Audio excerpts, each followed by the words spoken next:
Welcome to The Agent's Angle, the show giving you the latest news and insights into the football agents industry. With me, Jonathan Booker.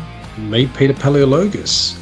In this episode, we have a fantastic interview with one of the most personable figures from the football agent industry. Not only is a key figure in bringing many star players from my homeland, Australia, to Europe as an agent, but also shares with us experience from more than 30 years as a football agent. And whilst our focus is on that interview for this episode, we also touch on the news of additional transfer windows announced by FIFA and some surprising data regarding licensed football agents. All that to come on this episode of The Agent's Angle.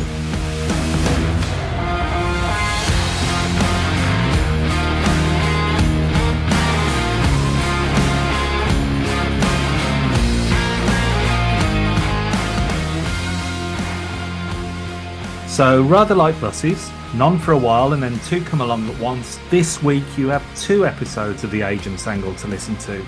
But following our unscheduled special episode on the Diarra ruling, we are back today for the second time this week with our normal scheduled episode. Jonathan, there's always news in the agents industry coming from all angles, and I don't mean to be sarcastic there, but it's good to be back on this episode. Yes, we've had two episodes this week. One that had to be an urgent major matter, and we'll talk about that a bit later, but also we've got a great guest today, someone who's personable, who's got a long history in the agency game, but not only that, he's also a show business agent, so has both perspectives and has been around for a very long time and very entertaining and someone who provides a lot of interesting insights, Jonathan. There's no doubt, and it's been an eventful 10 days or so for football matters affecting agents. Of course, the Diarra ruling on the 4th of October. The day before that, the 3rd, we had FIFA announced new transfer windows, but only seemingly for some clubs and not all, which we'll come to later on in this episode. And also, just a few days prior to that, we had the first annual period of licensed agents under FFAR come to an end, which has led to some interesting announcements and quite surprising data being available on licensed agents. Yes, some very interesting data insights came up on the licensed agents. We mentioned in the last episode about a website or a depository where FFAR licensed or FIFA licensed agents, FIFA football agents, and we've accessed that site, we've interrogated that site, and we've found something amazing. There are probably around about 8,000 agents listed on there worldwide, and the valid license or not. But in terms of the 8,000, we see that around 2,000 have been suspended. FIFA licensed agents have had their license suspended. Now, that is a very interesting figure. We know that 8,000 to 2,000, that's like 20-25%. We don't know the reasons. It may be, as you mentioned, Jonathan, by the 1st of October or the 30th of September, you had to complete your CPD, your 40 or 20 points, depending on what type of agent you were. I'm surprised so many agents haven't done that, but that could be a reason why we've got 2,000 suspended agents, or their licenses suspended, I should say. It could be they're putting in applications where they may have got a job as a coach or a football director or something else and want to suspend their license because they don't want to have a conflict of interest. And maybe they forgot to pay the agent's fee to FIFA, which is due. There's an annual fee due at the end of September. I don't think it can be the agent chamber decision suspending so many agents. That's just totally impossible because the agent's chamber hasn't been in effect. But to see 2,000, which is a lot of agents having their license suspended, and it's interesting for me is there might be even other reasons. Maybe people forgot. It's a hard industry as well. Maybe a lot of agents not doing deals decided maybe it's not for them. I'm not sure. But also, have there been circular or reminders to say, okay, you need to have your CPD in place, otherwise you're automatically suspended, or you need to pay your license fee, renewal fee, otherwise you're suspended. Now, I know that FIFA has sort of sent emails, but not maybe everyone's got that. But I wonder what agent associations have been doing. Have they reminded their members to make sure they're complying with FIFA's registration requirements at the end of the first year of their FFAR? I've also noticed some law firms saying they can help override suspensions which have occurred. However, 2,000 suspensions of licenses out of 8,000 FFAR or FIFA football agents. That is a lot. To be quite honest, the date didn't really resonate with me that much because CPD was completed and relicensing fee was paid and so on and so forth until I received an email from the English FA, and it was sent out to all their licensed agents on the 4th of October about the suspension of agent licenses for those who hadn't renewed with FIFA or completed the required CPD. I'm not sure how many other member associations did this around the world. Maybe some people can let us know. And the reason for that is that FIFA made various attempts, as you said, albeit not very proactive ones, to make people aware that renewals were due for agents along with the deadline for CPD points to be awarded. We knew some agents received renewal reminders from FIFA and some didn't. And the agent platform has been displaying incorrect deadlines and awards for some. It is, of course, pretty clear in the regulations what is expected for agents to continue to be licensed by FIFA. But following the English FA's email, I looked at their latest list of FA licensed agents, and I think that had reduced from 40 pages to something like 36. So that told me there may be a lot of suspensions in England. But I didn't expect the numbers globally to be as surprising as they were, as was evident from this third party. We have to stress it's a third party licensed agent directory. We always expected some to fall by the wayside after year one and to choose not to renew after finding out how difficult and frustrating the agents industry can be. Plus, as you said, we knew some may forget to fulfill their CPD requirements, and maybe a few were distracted by various technical glitches with the FIFA agent platform, but not this many. This is a huge number. It is a huge number. And as you said, Jonathan, the platforms had problems. But there's one other thing I want to raise here. I mentioned agent associations notifying members because the FFR is still applicable. You still need the license. You still need to have contracts in place. We know certain provisions are suspended, but the license is required to act as a FIFA football agent in pretty much all countries. A couple of carve-outs there. I know Germany's one. But it's also the FAWG, the FIFA Agents Working Group. I haven't seen anything come from them to disseminate information to people, to agents who are the stakeholders, to say, yep, you've got to take care of your obligations, which are part of the FFAR. And that, as you mentioned, is CPD, renewal fees, and anything else that's required to be dealt with on the FIFA portal. Maybe agents will lobby and say, I've been suspended. I didn't know about this. We need to have a reprieve to get our licenses back or lift the suspension. But I would like to see the FAWG, the FIFA Agent Working Group, being a bit proactive and doing some research. Why right now, if it is the case, and as you said, we're dealing with a third-party website, which is extracting information about who are the agents, the names, the license number, and whether they've got a valid license or not. And also, it also shows if they're, I suppose, licensed to deal with minor players. But the key here is the FWG, if there are problems, need to lobby for FIFA to rectify if there have been some errors in those suspensions, Jonathan. But enough about licenses for now. I'm sure that over the next month, things may become a little clearer and many will reactivate their licenses with FIFA and subsequently many of the member associations. But some people have had FIFA agent licenses issued to them way before FFAR and even before we were in the industry. And our guest today on the Agents Angle is one of those people. Someone with vast experience from across the football world, not just the agents space, a former player with over 300 appearances in the English professional leagues for clubs including the likes of Crystal Palace, Queen's Park Rangers, Leyton Orient and Manchester City. And he is now one of the most recognisable faces, voices and names in football agency in the UK. Not to mention having one of the biggest personalities in what is often a dour industry, bereft of true personalities and people who will speak openly. Added to this, he was a prominent name in the most recent summer transfer window, featuring in several English Premier League news reports, whereby he was credited for helping smooth out problems in various deals. He is the one, the only, Barry Silkman. Barry, or Silky as he's known to some, welcome to the Agents Angle. Thank you very much, my friend. Very nice of you. Not sure some of them comments are warranted, but I'll take them. Well, as long as the check's in the post, that's all that counts.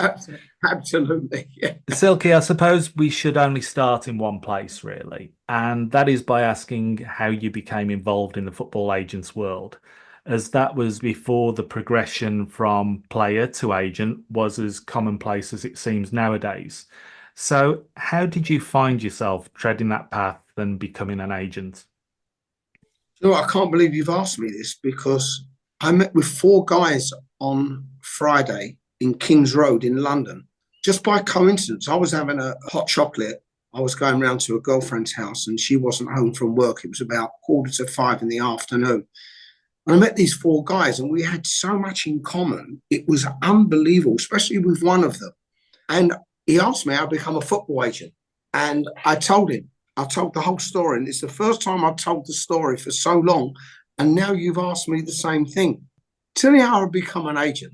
I become an agent by chance, not by choice. It started off when I finished playing. I was a player assistant manager, player coach, 3 years at Leighton Orient, and then at Crewe. But that lasted very little time. I left there and was basically out of work.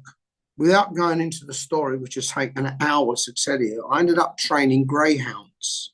And I was very, very successful, but potless. Just couldn't earn any money.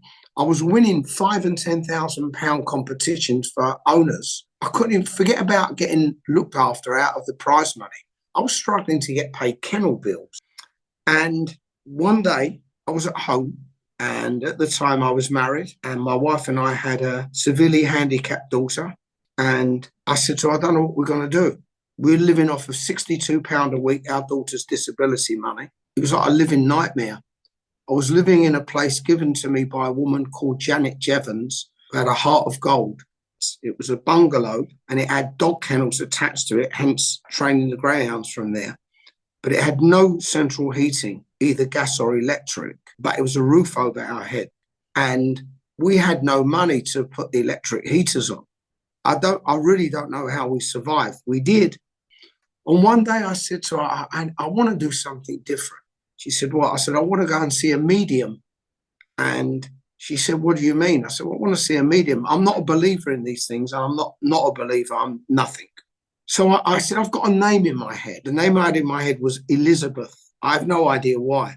So she said, where'd you go and see a medium? I said, I haven't got a clue. So we looked up what was in the yellow pages and we looked up medium, London medium. And we come across a place in Victoria.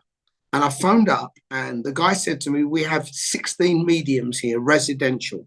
I said, what names have you got, people that are there? And he went through the whole 16 names and Elizabeth never appeared. So I said to him, is there anyone else? He said, well, we do have two part-time people who are here once a month. And one of them's actually here today. I said, what's her name? He said, Elizabeth. I swear on my late wife's grave. And I went, that's who I have to see. And he said, she's fully booked. I said, well, do you want to check? He said, no, I can tell you she's fully booked. I said, well, just check. So he went and checked and he said, I can't believe it. She's had a cancellation for 2:00. Can you get here? So I went down to the station and I got a train and ended up in Victoria, went to see this woman. I won't go into the whole experience. It was quite incredible. I still don't believe in it. I still don't disbelieve in it, but it was just unbelievable. And the woman said to me while we were there, you're going back into the business that you've always been in. And it was the first time she'd opened her eyes and said to, after about 15 minutes, and said, does that make sense? And I said, no, because I was a professional footballer and I can't go back into playing football. I'm 40 years old. It's too late. And she said, well, your father is telling me you're definitely going back into the industry that you've come out of. So at the end of it all, I come home. I told my wife. And that evening, I got a phone call at home. And it was a guy called Danny O'Shea, who I played football with in Southend. And I hadn't watched a football match at all, not even a match of the day, for 4 years since I finished playing. I was so disappointed with football. I just walked away from it. So I didn't have a clue who the players were anymore, the managers, the coaches, the scouts. I never had a clue. So Danny called me and he said, Silk, I'm at Cambridge now. And we've got a left back. He's got no agent. And I think you would be great because you know everyone in football. I went, Dan, I haven't watched the game for 4 years. So he said, please come and watch him and then make a decision. And he drove me mad. And 6 and 7 minutes on the phone is a long time when someone's driving you mad. All the big races for greyhounds were always Saturday evening. And I didn't have a runner that Saturday night. They were all in competitions or injured. So I said, Dan, where are you playing Saturday? I thought, if they're at home, I'm going. And he said, we're playing at home. I said, I'll come. He said, I'll get you a car park pass. And I thought, no, thanks. I'm driving a 22-year-old car called an Ambassador. And there is no way I'm turning up in this car. I actually parked it 200 yards away and walked to the ground. So I went and watched this guy play. And I thought, do you know what? He's all right. Not my type of player, but he's all right. But what am I going to do with him? I don't even know anyone in football. So after the game, I got introduced to him and he said, oh, Danny tells me you can find me a club. So I went, yeah, I'll do what I can, not having a clue what I was going to do. And in fact, I probably wasn't going to do anything. I come home, because I never had any runners that night. I watched Match of the Day. Remember, first time in 4 years. I'm watching Match of the Day and they've got Wimbledon playing. And they had this young left back who looked useless. And after the game, they said, we're going to interview the Wimbledon manager, Joe Kinnear. Well, I'd known Joe since I was 17 years old. He was obviously older than me. But I'd known him since I was a young player. And I thought, I can't believe Joe's the manager of Wimbledon. So he come on the television after the game for an interview. And they said, you know, how's it going, Joe? He said, yeah, I've got everything in place I want for next season except the left back. We've sold Terry Phelan to Manchester City and we had a young boy playing today, but he won't be staying at the club and I need a left back. And that was it. I phoned him. He couldn't believe I was on the phone. He said, I can't believe you're on the phone. I said, why? He said, I was going to phone you up this week. I've just bought a greyhound. I want you to train it. I said, Joe, I'm trying to get out of it. So I told him about Alan Kimball. And he said, look, I've got scouts reports. They say he's not good enough. And I drove him mad. And there was only 2 games before the end of the season. And the last game of the season in what is now the championship was played on a Saturday. And it was interestingly, the last game Cambridge had, they were right at the bottom of the league. They had to win to stay up. And they were at home to West Ham. And West Ham had to win to get promotion back to the Premier League. I said to Joe, this is going to be some game. You've got to go. So in the end, he took his owner, Sam Hammond, to the game. Anyway, West Ham won 1-0. But Joe phoned me that night, about 11:30 at night, 11:45, and he said, Silk, I really like him. Can you get him for less than £200,000? I had no idea at all. I just said, yes. It was no good saying I don't know. I went, yes. He said, great. See what you can do on Monday. If you can get this deal done, I'll do it. I never had a clue what I was doing. So I phoned Alan Kimball up on the Sunday. I said, Kimbo, Wimbledon want you. He went, Silk, you're joking. I said, no. He was earning at the time £200 a week. Yeah. And he said, do you think you can get me 600 quid a week? I went, easy. I didn't have a clue what I was doing. Yeah. So I said, I need your manager's telephone number. So he said, I've got his private number in the office. So he gave me the number. And on the Monday morning, I walked the dogs, come back, fed them breakfast. It was 9:30. And I thought, he may be out training, he may not. So I called the number. Guy picks the phone up and goes, hello, manager's office. I thought, I know that voice. So I went, hi, is the manager there, please? And he said to me, no, he's out training. He said, but I know that voice. And I went, yeah, I think I know that voice. He said, who do you think I am? He said, you sound like the chief scout at Crystal Palace, who lived 400 or 500 yards from where I lived in Harrow, Johnny Griffin. And he went, Silk? I went, yeah. He said, it's Griff. I went, what are you doing there? He said, Gary Johnson, the manager's my brother-in-law. And I've left Crystal Palace to come here and work for him at Cambridge. He said, Ron Nodes is not very happy, but I've had to do it.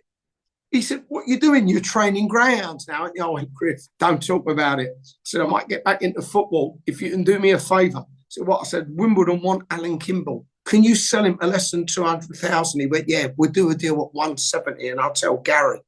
I went back to Joe, told him, turn up at Wimbledon. Alan Kimball can't believe what's happening. He goes off for a medical. I go up to Joe's office. He said, right, Sil, how much do you want for the player? I went, Joe, I ain't got a clue. He said, what do you mean? I said, all I know is on 220 quid a week. So he said, well, don't you know what players earn? I said, I ain't got a clue. I ain't watched the game for 4 years, up till 2 weeks ago. So he said to me, right, what I'm going to do, I'm going to put all the first team players' contracts in front of you. I'm going to leave the office for a half hour, read them all, and then I'll come back in. So he got all the contracts out the drawer, put them in front of me, left the office. I read them, and the average wage was about 700 quid a week with appearance money. He come back in, I said, Joe, do you want to give him 800 quid a week with £200 appearance money? I said, yeah. He said, what about you? I said, give me 2.5 grand so I can buy a car. He went, you got a deal. And that was it. I told Alan Kimball we got 800 quid a week with 200 quid appearance money. He was dancing around like he just won the lottery.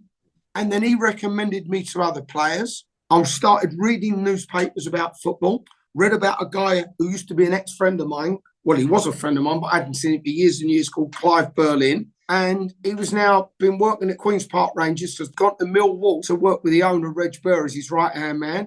I phoned him up. He introduced me to Reg Burr and never looked back. I didn't have a clue what I was doing. Even the first 2 years, my commission, where I should have been getting 10% and 5%, I was getting 0.5%. I actually saved Millwall from going bankrupt. I got them £1 million in one day in a transfer of Mark Kennedy to Liverpool.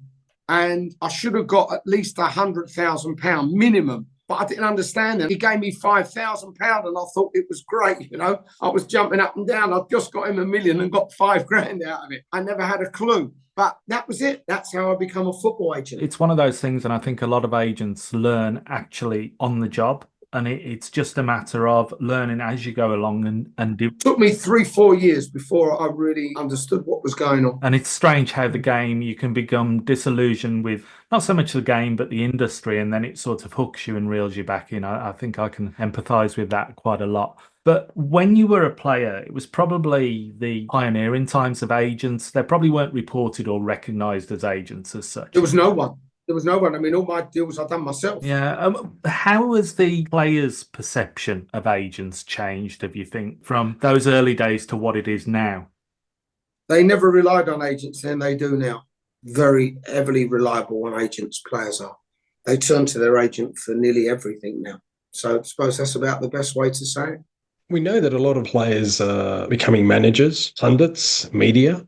But we're also seeing quite a few players now becoming agents. And in terms of the skill sets, from what your experience, what type of skill sets do players now need to become football agent in your mind? Skill set is a very good question. Of all the agents I've come across, I'd say 80% for various reasons I've never worked with. And I'm not speaking out of place here, but a big skill set now, I'm not saying all agents, don't get me wrong, is lying, cheating, and basically not being honest. Sadly, that I think is the state of the world at the moment. And it's not something that I like participating in. And there are agents out there that are very honest, very straightforward, will not cheat anybody. But sadly, there are many that would. And it's very hard now to actually say what skill set, because as an ex-player, my biggest talent was spotting players. And as a great example, in early days, most of the Australian players that came in were brought by me. And one of them was a young lad called Lucas Neal. And I brought Lucas Neal over on trial to Queen's Park Rangers. And they didn't really fancy him, although Ray Wilkins, who was manager at the time, said, I wouldn't mind keeping him for another 2 weeks. I'm not sure, but no one else at the club fancies him. Now, I watched him for half an hour, that's all, in a pre-season game at Stevenage. He was the biggest certainty I've ever seen to make a player, ever. And I can understand when I say that a lot of agents cheat and lie, and I can understand why they do. And what happened with Lucas Neal is partly why I do understand what they do. Because I brought Lucas Neal over, he went back to Australia because Queen's Park Rangers weren't going to sign him. And his father said to me, what do you want to do? I said, look, let me have a hunt round and bring him back maybe in 2 or 3 months' time during the season. So there were no transfer windows then.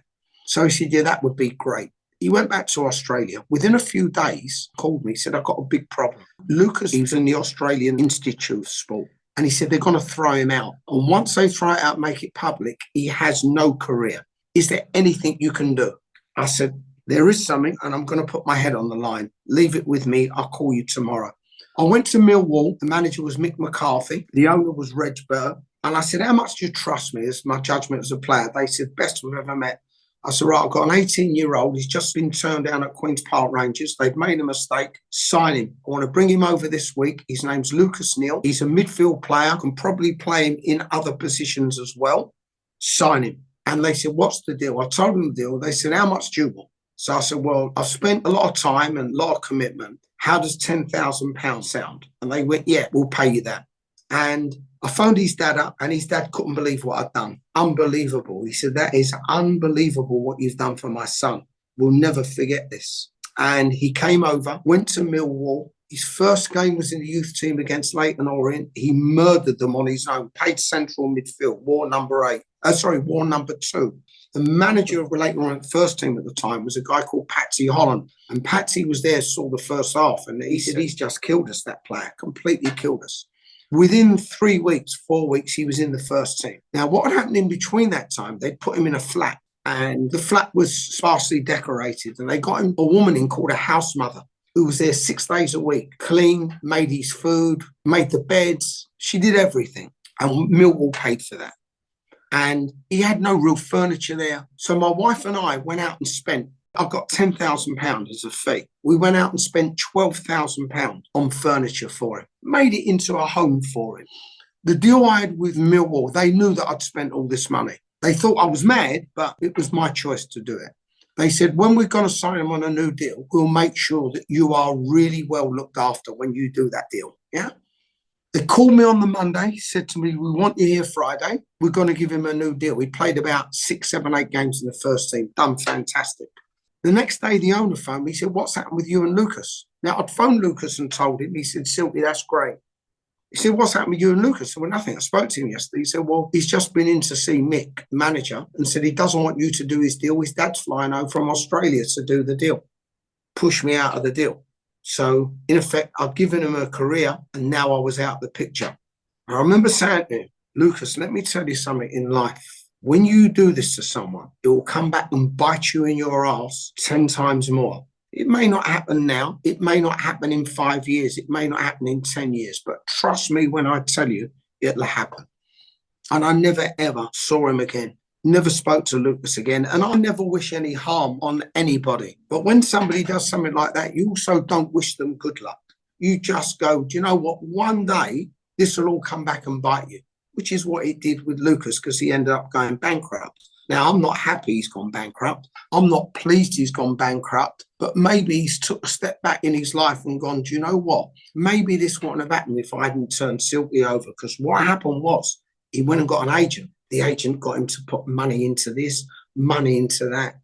So I can understand in a way why some agents behave how they do, because they think, well, maybe I'll turn him over before he turns me over. That's not how I can work. I don't do it. I look, and what I try to do when I'm in a deal, I try to do a deal. It doesn't always work perfectly well, where every single person in that deal is happy. No one gets robbed. And no one turns around and goes, he robbed me, because for me, I wouldn't want anyone to rob me in my life. So I don't want to rob anyone in their lives. You know, you never know people's circumstances. You don't know if they've got family problems, children problems. You have no idea about people's lives. Why take money out of their pocket? So that's how I am. But there are a lot of agents out there that sadly are not the same. But then again, that's life. You've been in the agents business over 2 decades, maybe more. More. Sorry to underestimate you. So just 20, 30 years. What biggest changes have you seen in the agents world over the years? Could be positive or negative, but considering that obviously we've had the English Premier League boom and, you know, the interest and the money and the profiles and the marketing. As an agent, what have you seen the last 2, 3 decades as changes that have affected the agents industry? 2 big things. One, finances, obviously. I describe football like this. When I was a player, it was 80% sport, 20% business. It's now 80% business and 20% sport. So the first thing is finances. Second thing is rules and regulations for agents. And people take the test, can pass a test and get an agent's license. But does that mean you actually are good? Or does it mean you can just sit an exam? Does it mean that because you've taken exams and passed them that you have a skill set to do this particular job? And that's what's cut. A lot of rules and regulations have come in, but it doesn't mean to say you're going to be any good. So they're the 2 big things, finance and rules and regulations. And a lot more people. When I was a FIFA licensed agent in England, there was only 10 of us. And now there's about 3,000. Definitely has. I've seen that. There's probably now 8,000 agents around the world. So yeah, it's really boomed. And reminds me of the song because Lisa, everyone does Lisa Stansfield, all around the world, and I can't find my baby. It should be I can't find my agent. Silky, you're recognised as one of those agents who has a knack for cultivating good relationships with many people in various roles across the game. Not just except with Karen Brady, never been able to create a good well, relationship. there's with her always an for exception some to it. reason. She's all right, yeah, and she's all right as well, to be fair. But she don't want a good relationship with me. And that's not just players, but managers and club chairmen and owners. What would you say is the secret in being able to develop those relationships, but more importantly, maintain them when it's in an industry that tests relationships so much? I'll be honest with you. Do you know the answer to that? I've got absolutely no idea. I don't know. I've never worked at anything. I am who I am. My personality is my personality. A lot of people say things about me, which I won't talk about on here. Not negative, very, very positive. But I don't see myself like that. I just see myself as I am. You know, people have said, oh, you're really charismatic. You've got a great personality. I don't see it. I just see me as me. You know, I mentioned Karen Brady before. I've never had a good relationship with Karen Brady. She's never taken to me. Maybe it's because people look at me as larger than life, or I've got a really big personality. But no one can ever say that I've ever done anyone any harm. And I'd love to have a great relationship with Karen Brady, someone like that, because there's no reason not to. But I don't know if she looks at me as someone who's deceitful, or because I've got a big personality, I must be not telling the truth. You know, when I'm working sometimes with David Sullivan, I'll tell him something and people must think he can't be telling the truth. But then they find out, oh my God, he was telling the truth, because I don't lie. So I don't try and work on a relationship with anyone. I just am me, because any relationship, whether it be commercial in work, whether it be in your home, personal, a relationship should just happen. And if it doesn't happen with that particular person, whether it be personal or whether it be commercial, you shrug your shoulders and you move on. You don't cry. It's no big deal. So I've never had to actually work on a relationship. I just am who I am, and that's it. I think one of those hurdles that everybody has when you're working in the agents industry is that label and that misconception of being an agent. Like you spoke about before, there's a bit of a stereotype, there's a bit of a stigma with it. And I think you're quite right there in that you just got to be true to yourself. Yeah, And you got, people talk about agents. Oh, look how much money they're taking out the game. Look how much they're taking out the game. What do you think players are doing? What do you think they get paid 100, 150 grand a week and put their money back into football? Or do you think they take it out and put it into their bank account? Where do you think it goes? When a manager gets paid, where do you think his 100, 120 grand a week goes? Back into football. And they say, we're getting 10%. They wanted to cut it to 3%, which obviously was knocked out the ballpark. It was always going to be knocked out the ballpark. And when you look at showbiz, 90% of showbiz agents charge 20%.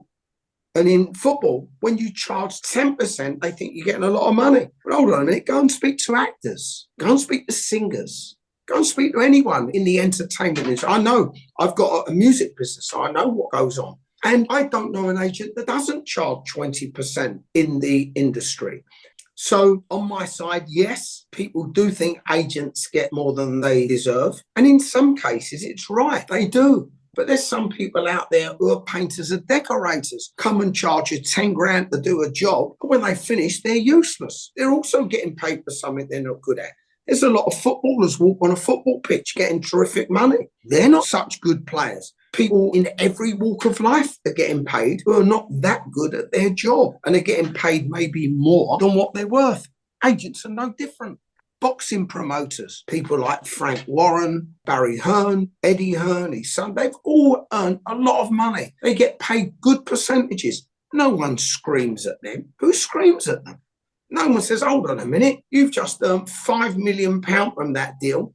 You're not putting it back into boxing, are you? No one. Yet for some reason, people have got their bee in the bonnet about football agents, and they need to open their eyes and understand that we are just part of a sport who do the best we can. And in some cases, some agents do try and cheat on certain deals. They do try and get a little bit more money, but there's going to be other deals where they only get 50% of what they get. I mean, I've done deals, I've earned clubs millions. I've saved clubs millions and millions and millions in brokering a deal. I don't get paid anywhere near 10% of what I've saved them. Nowhere near it. So it's all relative, and people have got to understand that showbiz agents have been here a long time. Football agents have been here a long time. Yeah, 30 years. Showbiz agents a lot longer. They have to be accepted as part of the industry. And the only thing that I can think of is because it's so much in the media about agents. So it's a stigma that should never be there. I mean, I'm sure I'm not going to be able to change it, but one day it will change. And I'm probably going to dread asking you this at this point, but Then don't ask. I'm going to ask it. It's a regular question we ask many of our guests. If you could describe the football agent's world, an industry, in one word, what would it be and why? Manic. That's one we've not had before. It's manic. Wasn't before transfer windows come in. And what I just explained to friends of mine, one of my very good friends, he's a mortgage broker. And he works 5 days a week. He turns up at his office at 9:30 in the morning. He's there till 5:30. He takes 4 or 5 weeks holiday a year, goes to Cyprus where his family come from. So he works probably 47 weeks a year. And I try to explain to him, we can only earn money 12 weeks a year.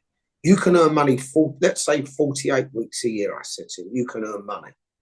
We can only earn money in January, which is almost impossible because nobody wants to sell a good player in January. I've very rarely earned any money in January. I've done deals in January, but it's not very often. So most of your money is earned in July and August. So in effect, it's 8 weeks. But let's put January in and say 12 weeks. So I said, the work that you do over 48 weeks, I've got to put into 12 weeks. Think about that. Think about how hard you have to work.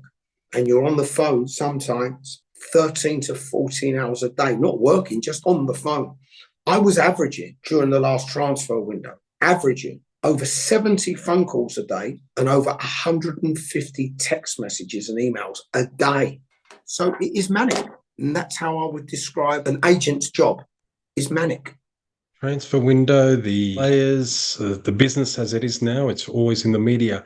But a lot of people are very interested in transfer deals. And just for our listeners and for us, what has been the deal that you've been involved with, Silky, that you look back on and most proud of, and why? It doesn't have to be the most profitable, doesn't have to be the most valuable, it doesn't have to be the best player who's made the biggest impact. What deal would you say you're very proud of? Can be recent? Lucas knew I was proud of because the club took notice of me and signed him without even knowing what he looked like. He could have turned up on one leg. So I was very proud of that. There's been a lot of deals. I brought a player once called Scott Taylor. I watched him play in a non-league game. I mean, literally League Division 30. And I took him to Millwall. There's no transfer fee, but they gave the club £2,500 as a drink. And he went on to be sold for £400,000, £500,000, £600,000 at the time to Bolton. So I was really proud of that. But I would say if I had to pick out one that I was really proud of that could have easily gone wrong, and I was the agent of the player for 75 to 80% of his career, was Mark Schwarzer, because I put my head on the line a couple of times with Mark Schwarzer. I've been in the game a long time. But inside and outside of football, I can read people very well. And I remember it was funny, yeah, but it was serious. Mark had a choice, Bradford or Manchester City. And without going into the long detail, I said Manchester City are going backwards, which they were. Go to Bradford. Man City were in the Premier League, Bradford were in the Championship. He thought I was mad, but he went. And I got a buyout clause of £1 million. He played 12 games and 2 clubs come in for him. Brian Robson, manager of Middlesbrough, Joe Royle, manager of Everton. So we made arrangements to go to Everton and then go to Middlesbrough. And at Bradford, he was on £1,200 a week with bonuses for keeping a clean sheet, etc., etc. I thought the world of him. He's a lovely, lovely man. His wife, Paloma, was a lovely woman. And I really wanted him to succeed. It was like, I probably wanted him to succeed more than anyone else other than myself when I was a player. I really, really wanted it to happen for him. And we went to Everton. I went into the boardroom. Chairman was there at the time, can't remember his name, with the CEO. And Joe Royle was there. I used to play with Joe at Manchester City. I love Joe. Anyway, I sat down. I'll never forget this. My business cards, on the back of it was a photo of Groucho Marx. So we sit down and I immediately got not a good feeling about this chairman of Everton. And the goalkeeper at the time was Neville Southall, who Joe thought was coming to the end of his career. And he'd done his best work and he wanted someone younger and he loved Mark. and we sat across, big long table. Joe set 3 chairs, 4 chairs from me on my side. This guy was right opposite me, chairman. And he said to me, "What are you looking for?" First words he said. So I said, "Excuse me?" He said, "What are you looking for?" So I get off the seat, I get on my hands and knees and start looking under the table. He said to me, "What are you doing?" I said, "Well, this is obviously a game of hide and seek because you've asked me what I'm looking for. So I must be looking for something. I don't know what I'm looking for." And he went, "No, no, no." And Joe started laughing. So he went, "No, no, I didn't mean that." He said, "I meant in terms of salary, what are you looking for?" So I said, "For me or for my client?" He said, "For Mark Schwarzer." So I said, "Look, I can see from where I am, you've got loads of figures written on your notepad. Let me have a look at what you've got written, and I'll tell you if we're anywhere close by." Yeah. And he turned the paper around. He was actually had written down less than he was earning at Bradford in the Championship. And this was Everton, who were a huge club. Same salary, 1,200 quid a week, but instead of £200 a clean sheet, he was offering 100. So I turned it back round, gave it back, took my business card out, showed him it. I said, "Do you know who that is?" He said, "Yeah, Groucho Marx." I said, "Do you think he's funny?" He said, "Yeah." I said, "Well, let me tell you something. You're funnier than him." I got up.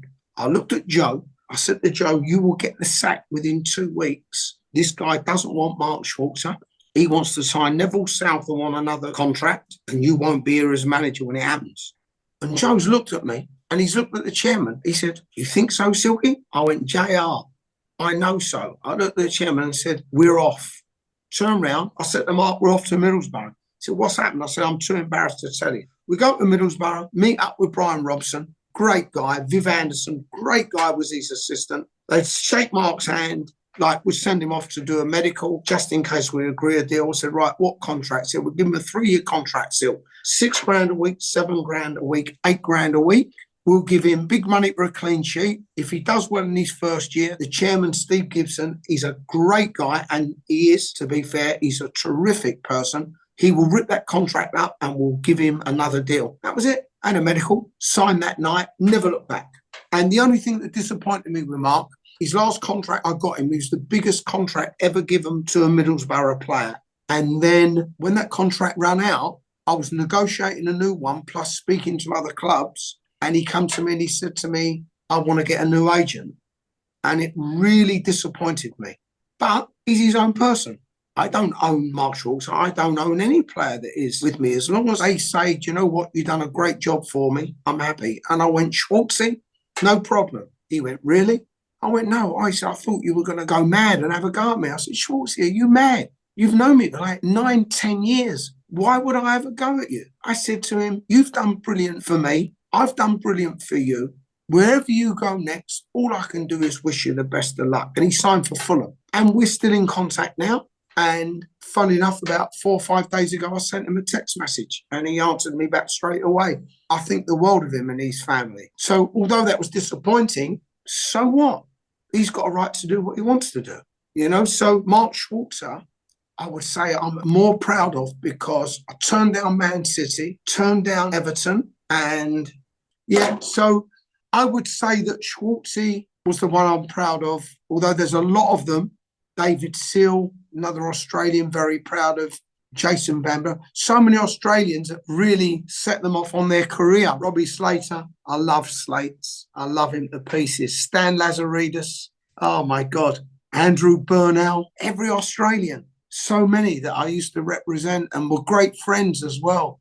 Carl Viert. We had so many Australians back then in that 2006, 2010, that period. I was bringing so in many talented Australians. Yeah, Steve Multone, also really proud of that. You know, playing in Australia, got him straight into West Ham. Another lovely, lovely guy. You know, Andrew McDermott was another one. I was proud of all them because they all come from nowhere. Well, a lot of them, not all of them. But most of them literally come from nowhere. And they all had careers. And that made me really proud. And what made me even more proud is that, I know this sounds stupid, I earned very little money. Most of them players, I used to say to the clubs, put the money back into their salary. Just give me a little bit, you know, not all of them, but with a lot of them. And that also made me proud to think that I helped set them up in a career financially, and it made me feel good. And people used to say to me, your problem is you're too much of a people pleaser. I said, no, I just love people. all live and breathe the same air. Everyone should just love each other and help each other. I know that never happens, but in football, I've always based it that I want a player to leave me and go, do you know what? He done great for me. Whether he stays in his whole career or only for one transfer dealing, one contract, whatever, look back and go, he really looked after me. And then I'm happy, you know. The agents world's quite strange at times. It's seen strange requests, some exotic clauses, different type of bonuses, sell-on clauses that clubs want in contracts, players also getting themselves in sticky situations and a lot of other challenges. What's the strangest situation you have experienced as an agent, whether it's from a club side or an agent side? One memory that stands out from your time as an agent? I won't say anything that's been outrageous. I mean, the stickiest situation that I know of is actually happening at the moment when I worked on behalf of West Ham to get Lucas Paqueta to the club from France. And now he's under an investigation and is being charged for giving advice or something, supposedly for a yellow card. That's about the strangest thing I've ever been involved with, Peter. I don't think I've been in anything. The one real... Now, I tell a lie, here's one thing. I had a player once who was great when my daughter passed away. He was the first one at my doorstep at like 7 o'clock in the morning. He was a player called Jamie Lawrence. He'd been in prison, then he come out of prison. And that was a strange scenario because he was really trying to find his way, become a professional footballer about 23, 24. Never thought he'd be able to do it. I was convinced he would do it, absolutely convinced. But he wasn't convinced of himself and he was trying to adjust to the outside world. And luckily, with the manager he had at his second club, he was going missing. He was going home on the weekend and not turning up for training, and they were coming on the phone to me. Ian Atkins was the manager, and I'd known Ackers since we were players. And I convinced Ackers that he had to keep him. A number of times he wanted to rip his contract up. And I said, no, you've got to keep him. And they did. And Jamie went on to have a really, really good contract. Again, I still speak to Jamie. Really is a lovely person. That was an unusual circumstance. But I'd say other than that, I've never really been involved in anything that I can look back on and go, how did that happen? What happened there? Not really, no. Only circumstances where you recommend players, like I had Zinedine Zidane and recommended him to Newcastle. Kevin Keegan was manager January 1996, and his chief scout went and watched him, said he was useless. And following season, he was playing for Juventus and become the best player in the world. Kevin always said to me, I think my scout made a mistake there. I said, yeah, I think he did, Kev. And to be fair, Kevin always used to say to everyone, Silky's the best agent I ever worked with, best judge of a player. And it's lovely when people say that, you know. It's that one lacking thing, isn't it? A lot of the time in the work as an agent, that word thank you. Yeah, you don't. And you don't it's often the most rewarding. No, still don't get it a lot now. Steve McLaren used to do it, used to bring Steve McLaren, a player at Middlesbrough, always said, Silk, thanks for bringing the player. I had so many players there at the time. And Chris Kamara was friends with Steve Gibson. He introduced me to him. Steve Gibson always, Silky, or he used to call me Barry. Barry, thank you so much for bringing the player, always. But I have to tell you, I haven't had two people say thank you in the last 10 years in any deal I've done, other than the player themselves. No one in the football club. Even when the player's done fantastic, no one's come back and said, Silk, thanks for what you've done. And that includes people who are friends, by the way. That includes friends. I think the word thank you is sort of disappearing out of the vocabulary anyway. And Silky, there's a lot of new agents coming into the agent space for various different reasons. If there's any advice you could give to those new agents, what would it be? Be truthful and be honest. That's it. And if you get stuck in the deal, phone Silk and put me in it. See, the one thing, I've always been honest and truthful with everyone. And when you're working with other agents, I've never cheated. Let's say there's 3 years working in a deal, so you're going to split the money 3 ways. Some agents would say, I'm getting X amount of money, when in effect they're getting double, so they can keep their third plus the other half for themselves. I've never done it in my life because I wouldn't want anyone to do it to me. I was brought up potless. I was brought up with the best mum and dad in the world. We never had any money in the East End of London. Absolutely brought up potless, but brought up with loads of love and brought up with great honesty. You know, my mum and dad used to tell me, if you're honest, it may seem bad at the time, but everything will work out for you. And that's how I've lived my whole life. Just be honest. And if it hurts somebody, well, they've got to get over it because you're only selling the truth. And if it hurts yourself by being honest, get over it. It's only the truth. Sometimes we have to tell a little bit of a white lie sometimes. Every now and again, I've got a player and I'm not sure what the best club is for him to go to. But it's no good me saying to him, I don't know what one's the best, because then he won't make his mind up. So you give a little white lie and say, do you know what? I think that club's better than the other one. In effect, you think they're both exactly the same. But that's not being dishonest. That's trying to help someone make a decision. Absolutely. Great bit of advice. And just to finish off, Silky, if you could change one thing about the world of football agents, or even a wish for the future of the industry, what would it be? It's a really good question. I would say there's a few things. One is take away the data that they're using now to buy players and go back to eyesight, people who actually understand the game. Because I've seen so many players bought on data and they're no good. They're no good. Because data doesn't show you whether a player's making the right decision or wrong decision. Doesn't show you whether he's made the right runs or wrong runs, depending on the position of the player. And in my opinion, data is illegal, because data should belong to the person who it is. You own your own rights in this world. No one owns you. Yet people just take your data and use it for however they want to use it. But surely if they take your data, you need to get paid for it. If you go into a recording studio and record a song, you can't just take it out and use it. You don't get paid for it. Again, goes back to this thing with football. For some reason, it's different in football. You can't use anything unless you pay for it, but you can in football. They use all players' data to decide whether to buy a player or not. And one day someone will wake up and they will realise that and go, oh, hold on a minute. But they will all face damages for money because, hold on, you've used my data. And if you hadn't used that, I might got to move to Liverpool. But because you used that data, they didn't buy me. I lost £15 million in wages. I lost 30 million. I lost 50 million. Then people have got a major problem because they'll end up with no trousers. So one day that's going to change, and it might change sooner rather than later. So I would change that. I would also, if I could, change the style of football and change a lot of the, football today, they changed the words. When we used to say you've got to play on the counter-attack, it's now become the transition. It's as though these are new inventions. No one did these things before. Terry Venables, who was manager of Australia for a while, I played with Terry at Crystal Palace and at Queen's Park Rangers. Sadly, he didn't buy me at Barcelona, but that's another story. Yeah, I was his first ever signing at Crystal Palace, his first ever signing at Queen's Park Rangers, but cut to Barcelona, he thought, I better leave Silk behind, Now it's become the high press. But when you look and say, well, hold on a minute, Terry Venables was doing this in the 70s, but we called it closing down from the front. And then the low press, well, no, it used to be we're going to defend deep and play on the counter-attack. All these words that have come out, it's all nonsense. The bottom line is, all that has never changed. So anyone who now hears those words, football's not different now. And I think I'd love to see a quicker game. That's the bottom line. From my perspective, only a personal view, I'd like to see that change where it becomes a quicker game. But I would like to see the data thrown out the window and go back to old-fashioned scouting where you had to have people that really knew the game and could go and watch players and tell you whether to buy them or not. Silky, it's been an absolute pleasure talking to you. Thank you for taking the time to come and speak with us. You're very welcome. It's been a very emotional experience. It usually is when Peter's around.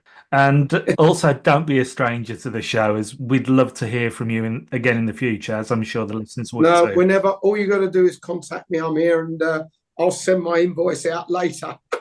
That's one for you, Peter. And I did not ask you intentionally to talk about Australian players or former great Australian players. That was not part of the question. No, but thank you, Barry. Appreciate it. But they played a big part in my early career as an agent, a huge part. Silky, take care of yourself, and hopefully we'll speak again soon. Thanks, guys. Wish you well. Take God care. bless. Bye. See you. Bye. And there we go. A captivating character, a true football man, and safe to say that was just the tip of the iceberg in terms of anecdotes, experiences, and knowledge shared by Silky. We could have quite easily chatted to Silks for hours. An absolute joy to chat to for me. Yes, to chat and to listen to the whole stories. I mean, straight to the point, great stories. I did not tell him to give examples of Australian players he was involved in, especially 20 years ago where we had a lot of players in the English Premier League. He just went for that because he remembers a lot of the Australian players were doing well back then and mentioned a couple of examples.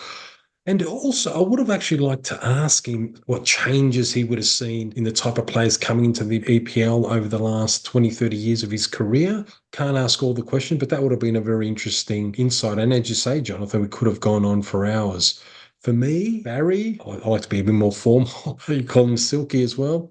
Seems to be not just an agent, but also a broker and a fixer where clubs need problems fixed. He comes in, but also he has the show business mindset. So he's looking at the other side of the business. I'm not saying there's interrelation between show business and football, but all in a way it's coming closer. And some of that is emanating into the football business. So very interesting by Silky, as you say, Jonathan.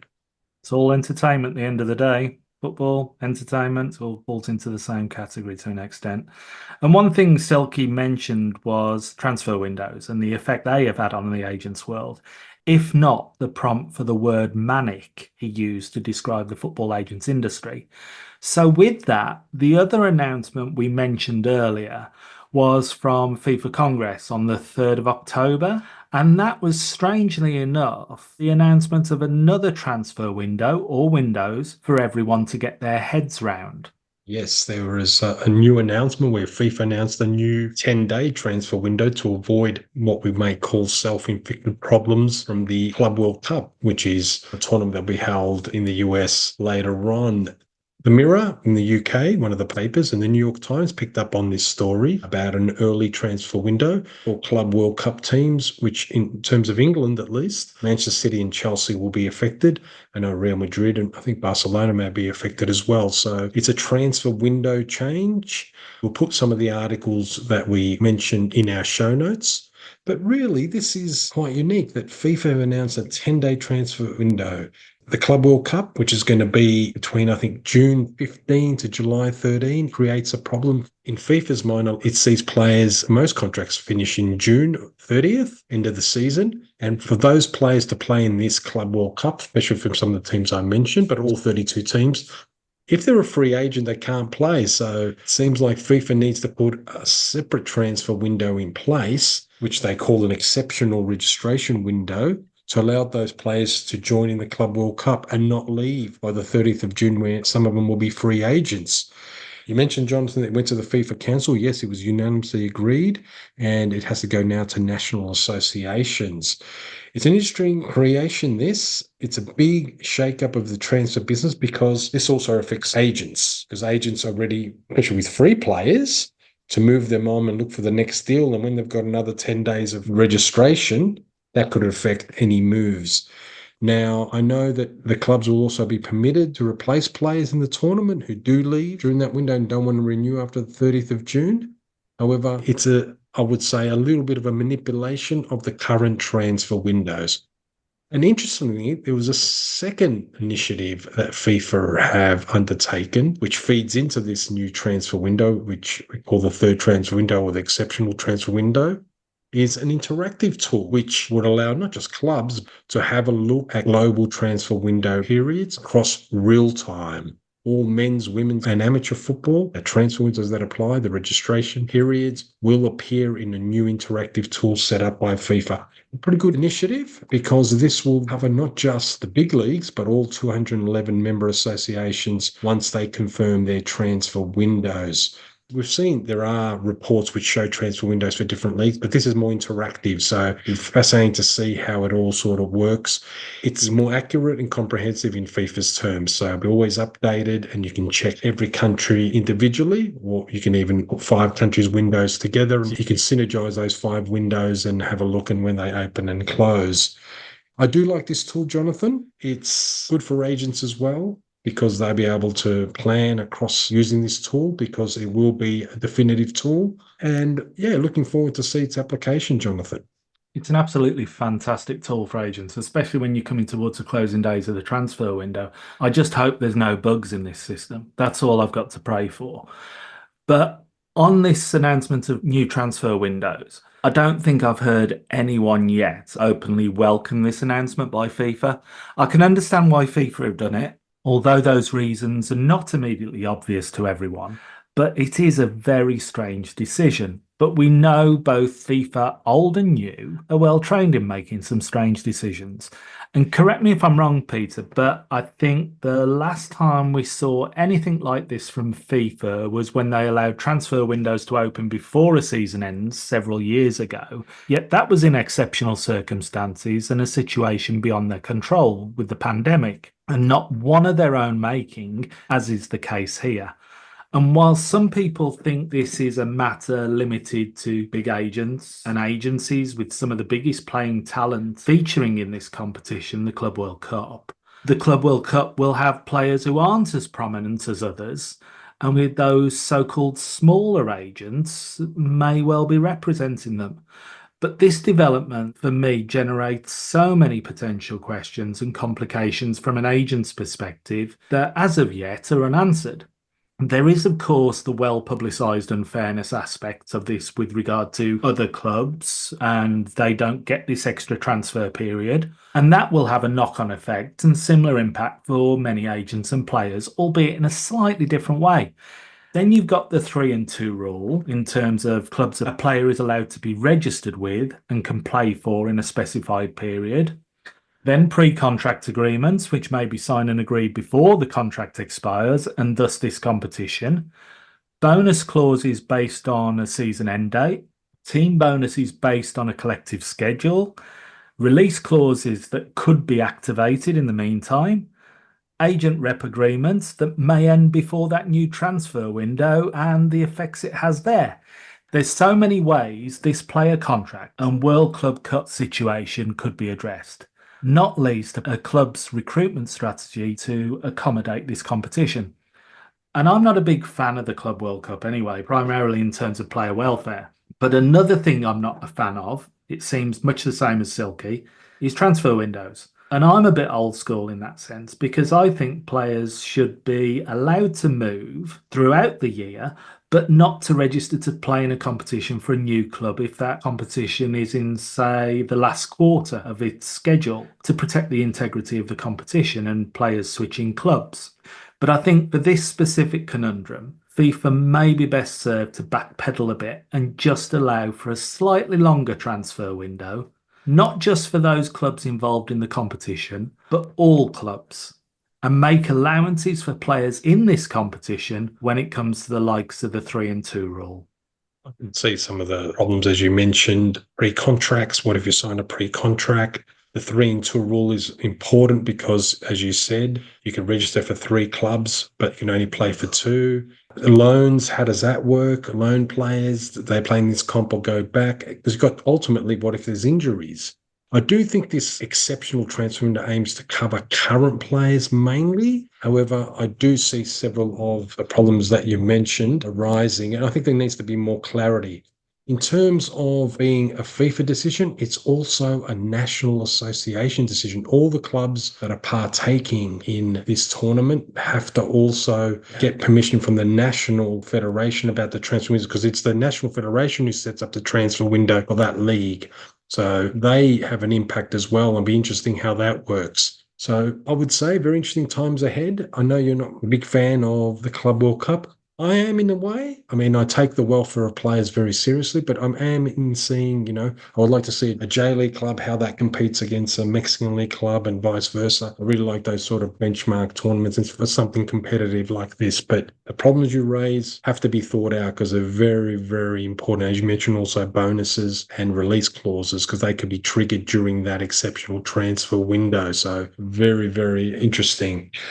That's the end of the program for today, or I should say the podcast. I will mention a couple of announcements. The African Agents Association Conference workshop that was mooted this year has been moved. It's now going to be held in April 2025 in Casablanca, Morocco.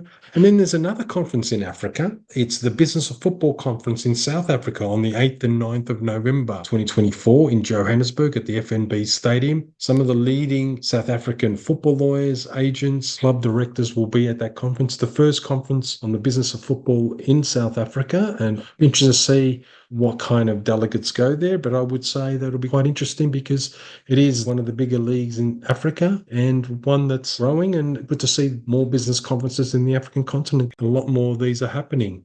That's it from me. We hope that you enjoyed this podcast. Barry Silkman, I have to say, probably a legend in the player agent space, Jonathan. But bye from me for now. Yeah, and please remember, everyone, check your agency status if you're one of those who's been temporarily suspended for whatever reason. Contact FIFA and any relevant national member association, as the suspension may not be too much trouble, but losing your license longer term could be very, very damaging. The next scheduled episode of The Agent's Angle should be available in 2 weeks' time, all being well, on the 27th of October, unless there is another bombshell to affect the football agency world. So until then, take care and bye for now.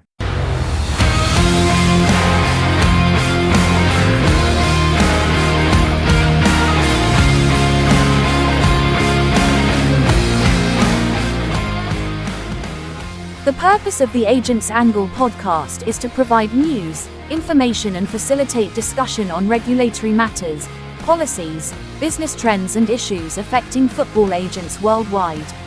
The opinions and recommendations presented in this podcast are for general information only and should never be considered legal or professional advice. Furthermore, the views expressed by guests are their own and their appearance on the program does not imply an endorsement of them or any entity they represent. Thank you for listening.